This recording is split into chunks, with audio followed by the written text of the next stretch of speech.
akan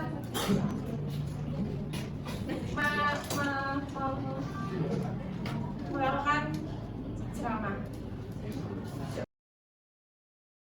Assalamualaikum warahmatullahi wabarakatuh. Waalaikumsalam warahmatullahi wabarakatuh. Pertama kita panjatkan bersyukur kepada Allah Subhanahu wa taala yang telah melimpahkan naskah hidayahnya sehingga kita dapat berkumpul pada acara ceramah pada hari ini. Dan tema ceramah kita pada hari ini adalah keutamaan puasa di bulan Ramadan yang akan disampaikan oleh Ustaz Anan dan Ustazah Muhammad Humud. Sebelum kita mulai, mari kita bacakan bismillah bersama-sama. Bismillahirrahmanirrahim. Selanjutnya mari kita mendengarkan ceramah yang akan disampaikan oleh Ustaz Anan dan Ustazah Humud. Kepada beliau kami persilakan. Assalamualaikum warahmatullahi wabarakatuh. Waalaikumsalam warahmatullahi wabarakatuh. Yang terhormat Ibu Dina Yanti, selaku dosen mata kuliah Imam Bahasa Indonesia. Yang saya hormati hadirin yang sudah datang hari ini. Pertama-tama, marilah kita panjatkan puji dan syukur kehadirat Allah Subhanahu wa taala yang telah memberikan kita kesempatan untuk bertemu di tempat ini dalam keadaan sehat walafiat. Jangan lupa salam kita santurkan kepada Nabi Muhammad SAW yang telah membawa kita dari masa kegelapan menuju masa yang penuh ilmu pengetahuan. Hadirin yang dirahmati Allah Subhanahu wa taala, sebelum saya melanjutkan ke materi, izinkan saya memberikan sedikit pantun. Pergi ke pantai mencari kerang di perjalanan yang sangat terakhir. Saya ucapkan selamat datang kepada seluruh calon penghuni surga. Hadirin yang dirahmati Allah Subhanahu wa taala, hari ini kita dipertemukan dengan bulan yang penuh keberkahan, bulan suci Ramadan. Di mana di bulan Ramadan segala perbuatan baik kita mendapatkan pahala yang insya Allah berlipat ganda. Di antara lain contohnya perbuatan kita yang mendapatkan pahala berlipat adalah malas berpacaran, malas menghina, malas berbuat buruk seperti itu. Di bulan yang indah dan penuh keberkahan ini kita diwajibkan untuk berpuasa. Puasa itu sendiri adalah sebagai penghubung antara hamba kepada Rabbnya. Rasulullah SAW meriwayatkan firman Allah Subhanahu wa taala dalam hadis qudsi yang berisi, setiap amal manusia adalah untuknya kecuali puasa. Sesungguhnya puasa itu untukku dan akulah yang akan membalasnya. Hadis riwayat Ahmad dan Muslim. Berpuasa juga memiliki keutamaan, sangat banyak keutamaan berpuasa. Keutamaan yang pertama adalah sebagai penghapus dosa-dosa kita. Rasulullah SAW bersabda, barang siapa yang berpuasa pada bulan Ramadan karena penuh keimanan dan mengharapkan ridho Allah Subhanahu wa taala, maka dosa-dosa yang telah lalu akan diampuni. Hadis riwayat Bukhari dan Muslim. Jadi saya juga mengatakan salat wajib 5 waktu dari satu Jumat ke Jumat selanjutnya, dan Ramadan ke Ramadan akan dapat menghapuskan dosa-dosa kita selama dia tidak melakukan dosa besar. Hadis riwayat Muslim. Dua hadis tersebut sudah menjelaskan jika kita berpuasa dengan penuh keikhlasan dan hanya mengharapkan ridho Allah Subhanahu wa taala, maka insya Allah dosa-dosa kita akan diampuni oleh Allah Subhanahu wa taala. Allahumma Jemaah yang dirahmati oleh Allah Subhanahu wa taala. Melanjutkan pemaparan dari Ustaz Adnan yakni membahas perihal keutamaan puasa di bulan Ramadan. Salah satu keutamaannya adalah sebagai penghapus dosa. Dan yang kedua adalah puasa sebagai lisan. Maka puasa sebagai roh. Di dalam hadis riwayat yang diriwayatkan oleh Imam Ibnu Ahmad yang berbunyi, puasa itu adalah perisai sekaligus penghalang.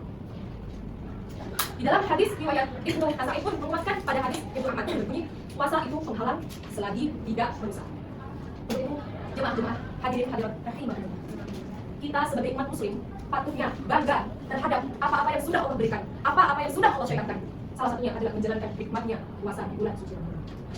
Hadirin hadirat rahimahullah, Rasulullah SAW pernah bersabda bahwa betapa banyak orang-orang yang berpuasa tetapi tidak sama sekali puasanya diterima, terkecuali hanya rasa lapar saja. Dan betapa besar, betapa banyaknya orang-orang yang berlomba-lomba menunaikan sholat malam atau sholat tahajud, tetapi sholat tahajud tersebut tidak diterima oleh Allah kecuali hanya begadang saja. Hadis riwayat Ibnu Majah. Demikianlah dua keutamaan puasa di bulan Ramadan ini. Semoga saya, Ustaz Adnan, sekaligus jamaah hadirin hadirat rahimahullah yang sudah bersedia menghadiri majelis yang insyaallah penuh berkah ini, semoga dapat mengamalkannya dengan baik serta mengharap ridho dari Allah Subhanahu wa taala. Mbak-mbak, mas-mas, ubur-ubur ikan lele. Wes pada begini, lah kok mokel tau le. Assalamualaikum warahmatullahi wabarakatuh. Waalaikumsalam warahmatullahi wabarakatuh. Terima kasih untuk Ustaz Ahmad dan Ustazah Humud. Selanjutnya kita akan membaca sesi tanya jawab. Sekarang siapa yang ingin bertanya? Oke, Mbak yang ini ya, saya tanya. Assalamualaikum Ustaz. Saya ingin bertanya, apa yang membuat puasa menjadi istimewa dibandingkan dengan ibadah lainnya? Baik. Pertama siapa tadi? Bata. Berpuasa. Kenapa? Jadi ada yang khusus ya. Karena dengan berpuasa kita dapat latih kesabaran kita, dapat menahan hawa nafsu kita supaya tidak berlebihan. Seperti itu. Baik Ustaz, terima kasih atas waktunya. Selanjutnya apakah ada yang bertanya lagi? Iya ya, Pak yang baca.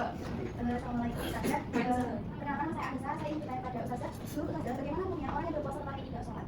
Baik, terima kasih untuk pertanyaan dari Mbak Anissa. Saya akan menjawab. Tadi Mbak Anissa memberikan soal bahwasanya bagaimana hukumnya seorang yang berpuasa tetapi tidak menjalankan sholat. Nah, hukum asalnya adalah puasanya dikatakan sah secara hukum fikih dan tidak wajib untuk mengqadha puasanya. Tetapi ibadah puasa yang dilakukan di dalam bulan Ramadan ini tidak mendapatkan sama sekali nilai di hadapan Allah dan juga tidak sama sekali mendapatkan pahala. Ada orang-orang yang meninggalkan sholat tetapi dia tetap menjalankan puasa di bulan Ramadan, itu dikatakan dengan mukbilah. Nah, mukbilah itu apa? Mukbilah merupakan salah satu julukan bagi orang-orang yang merusak pahala daripada amalan puasa itu sendiri. Meskipun puasa tersebut tetap bernilai sah. Itu Mbak. Oke. Selanjutnya yang ingin bertanya lagi. Ya Mbak ya selanjutnya. Assalamualaikum Ustazah. Waalaikumsalam. Perkenalkan nama saya Salma. Menurut Ustazah, kapan waktu yang tepat untuk melakukan niat puasa? Apakah saat sudah tarawih atau saat kita sahur? Dari Mbak siapa ya? Salma. Mbak Salma. Oke. Saya akan menjawab pertanyaan dari Mbak Salma. Soalnya adalah sebenarnya mana yang benar antara melakukan niat setelah sholat tarawih atau saat kita sudah sahur? Saya akan menjawabnya dua-duanya itu sangat benar dan sah. Karena apa? Karena sejatinya memang mungkin di masyarakat budaya Indonesia rata-rata kita melakukannya saat sahur itu pasti. Dan kenapa diperbolehkan juga kita berniat atau melakukan niat puasa itu tadi pada setelah selesai menjalankan sholat tarawih? Karena untuk penjaga-jaga atau bahasa Jawanya mempati-pati, menawa, mana tahu. Di saat kita sahur nanti kita sudah saking penanya tidur, bangun, makan, sudah terlena dengan ibadahnya. Sudah nggak ingat apa yang namanya. Aku ingat ya, bagaimana ini? Sedangkan di tadi dia itu berbatas. Tapi jika dia setelah sholat tarawih sudah itu melakukan nawa itu semua tidak ada jika di syahri Ramadan hadis dari Fadlillah Ta'ala itu tetap sah puasanya meskipun bisa sahur dia tidak melakukan puasa. Itu juga sah. Terima kasih sudah beliau. Selanjutnya yang mau bertanya lagi ya Mbak Irma. Perkenalkan saya Amanda. Bagaimana untuk seseorang yang memiliki bulan puasa dan itu belum dibayar padahal sekarang ini sudah memasuki bulan puasa tahun depan? Terima kasih Pak. Mbak Maria, saya akan menjawab langsung saja. Ada seorang wanita bernama Zahra. Zahra ini memiliki bulan puasa di tahun 2024. Sedangkan di tahun 2025 ini kita sudah menjalankan puasa lagi.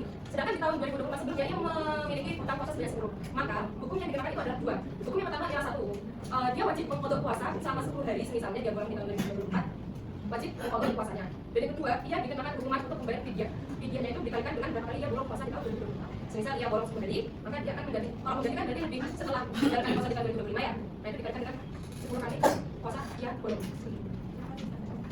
Selanjutnya pertanyaan terakhir, dia masih yang bahasa ini. Assalamualaikum Ustaz. Waalaikumsalam. Saya Gana, bertanya, bagaimana hukumnya pasangan istri yang harusnya bersahabat dengan suami istri dan kemudian lupa mandi dulu, tetapi tetap menjalani puasa itu gimana bisa? Baik, akhirnya pertanyaan cukup menarik ya. Kalau bicara tentang hukum puasanya tetap sah, tapi sebenarnya kita sekarang sebenarnya yang berubah setelah itu lupa mandi dulu ya. Meski setelah sahur belum mandi dulu, puasanya tetap sah, tapi tetap harus melakukan mandi dulu secepatnya karena Mas Gana harus menunaikan ibadah lain sebagai wajib yaitu sholat subuh. Baik, terima kasih Ustaz. Terima kasih. Terima kasih untuk para jemaah yang sudah bertanya. Tidak terasa acara sudah berujung. Kemudian semoga apa yang disampaikan oleh Ustaz Ana dan Ustaz Mahmud bermanfaat untuk kita. Sebelum menutup acara pada hari ini, mari kita berdoa terlebih dahulu yang akan dipimpin oleh Ustaz Mahmud. Mari kita berdoa semoga mendapatkan kebaikan di dalam hati bulan ini. Amin. Terima kasih.